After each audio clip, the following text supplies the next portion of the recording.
Hey guys, Prowl 1701 here. Today we're continuing our ranking of Doctor Who, the seasons and series, Classic Who and Modern Doctor Who, from worst to best. And we are at number 17 on the list, I believe now. I believe it's 17, 16? 17 or 16. And today we're going to be looking at season 24.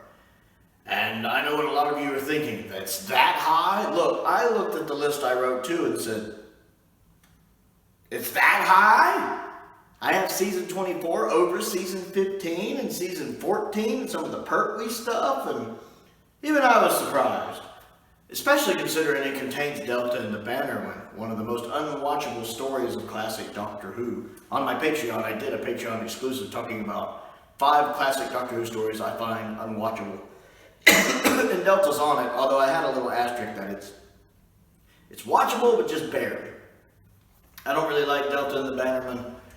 I think the story is kind of naff. I think the execution of the story is kind of naff. It has some things I like Ray, the girl playing Ray. I like her in it a bit. Ken Dodd's performance is pretty amusing, as brief as it is. I don't really care for how the music keeps switching between the incidental music and the 50s soundtrack. I just don't really get into Delta and the Bannerman. It's easily my least favorite McCoy story and one of my least favorite classic Doctor Who stories.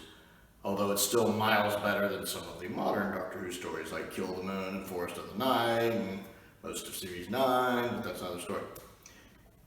Now, I think one of the reasons this ranks so highly is I like Paradise Towers, which at the time I'm recording this, which is long before you're going to see it, I've only watched Paradise Towers once. Hopefully I will have given it a rewatch by the time this airs.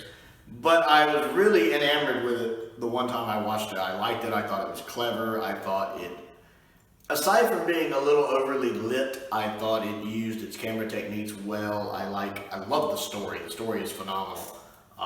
If it had been shot with more of a horror and atmosphere and tension building in mind, I think it would have been even more magnificent. But as it is, I was really fond of Paradise Towers, especially how cool and calculated McCoy is in this.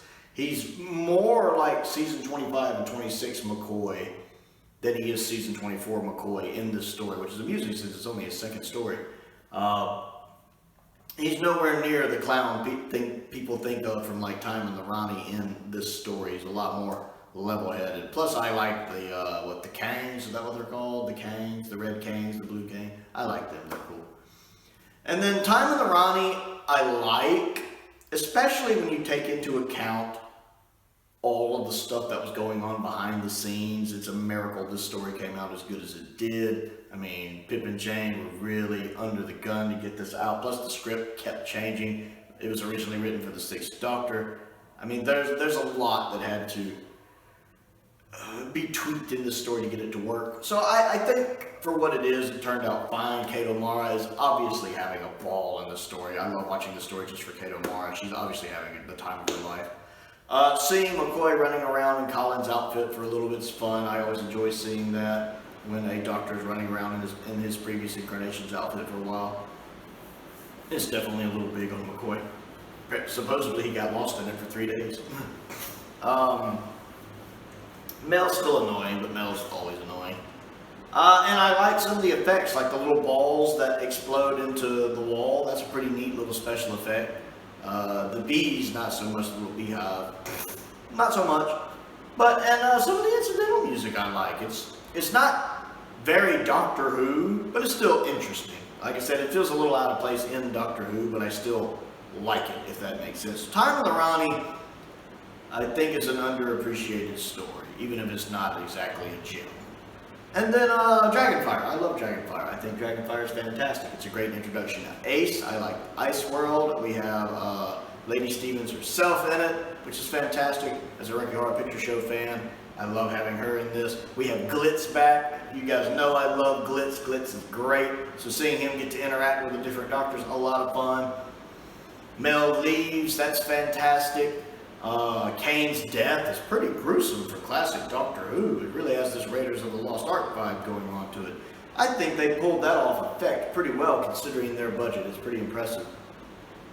And then the alien creature, its actual design, I think it's realized really well. Especially since, you know, it's supposed to be kind of pulling from the Alien franchise, but the actual alien in this story turns out to be friendly to the Doctor. I like that little twist. So yeah, I like Dragon. I like Dragonfire. Dragonfire is another underrated story. It's hard for me to pick between Dragonfire and Paradise Towers, which one's my favorite of season 24. Because I think they're both gems. I think they're both fantastic. And that is the reason why this story is as high as it is. It's really only Delta bringing it down. And that's why it's higher than it probably should be, to be honest. And plus I still enjoy McCoy's performance. Even if he's not quite Chessmaster McCoy yet, I still enjoy his performance. He does get to do some of his comedic leanings in this. I love watching him play the spoons. He even plays the spoons on Katie O'Mara. That's hilarious. Or Kate O'Mara.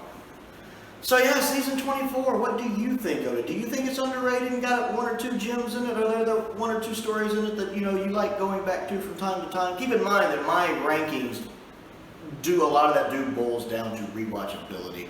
And I do find myself I love going back and rewatching Time on the Ronnie. I like going back and rewatching Dragonfire. And I really am looking forward to going back and rewatching Paradise Towers, probably with the original soundtrack soon. So I'd like to know your thoughts on this. Comment down below and let me know. Other things to do, click the like button and the subscribe button. That helps me out, and I appreciate it. Plus all the other fun things to do down in the description. Links to the Patreon, links to the Amazon wish list, P.O. Box if you'd like to send anything you'd like me to look at and review. I want to give a shout out to Stephen Crane, one of my top tier patrons. I appreciate his continued support, as I do the support of all my patrons. I want to give a shout out to Paul Bailey, a fellow Doctor Who YouTuber. It was his idea to rank these by like one a week. I think that was a clever idea, just to break it up into separate videos and do one a week. So I want to give him a shout out for that. And most importantly, thank you for watching.